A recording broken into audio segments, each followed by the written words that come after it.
Question 13 says an investor is forming a portfolio by investing $50,000 in stock A that has a beta of 1.5 and $25,000 in stock B that has a beta of 0.9. The market risk premium is equal to 2%. Treasury bonds have a yield of 4%. What is the required return on the investor's portfolio?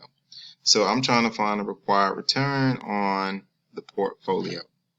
I can do this by taking the weighted average of each of the stocks that make up the portfolio, each of their beta. And I'm going to get that weighted average based on the amount invested. So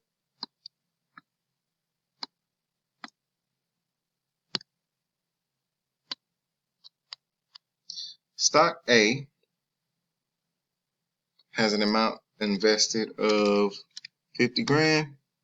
Stock B has an amount invested of 25 grand. The entire portfolio, therefore, has a total invested amount of 75 grand. I can get the percentage of each investment by dividing the amount invested in that corresponding stock by the entire portfolio amount. So for stock A, I would simply take the amount invested of 50,000 divided by the total portfolio amount of 75,000 to get my percentage invested for that particular stock. I do the same for stock B. Take the amount invested divided by the entire portfolio amount, and I get the percentage invested in stock B.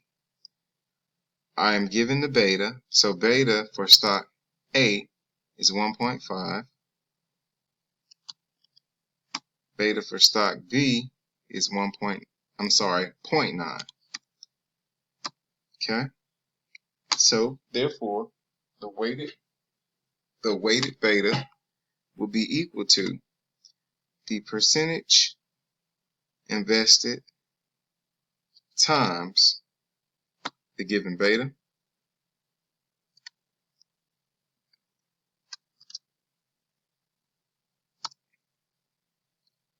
So now I am going to calculate the total portfolio beta by taking the weighted beta of each stock and totaling them, just summing them. So I'm going to do the sum. I have a portfolio beta of 1.3. I am given the risk-free return. I'm given the market premium.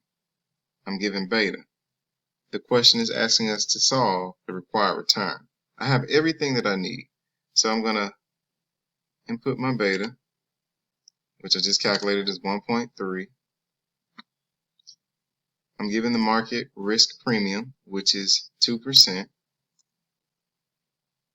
I'm going to leave them as whole numbers.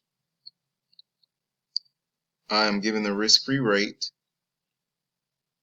It says treasury bonds have a yield of 4%. So 4%.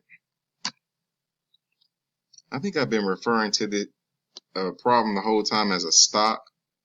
But apparently these are bonds. So please excuse me. It's been a long ass night. Anywho, moving forward, the formula will still be the same.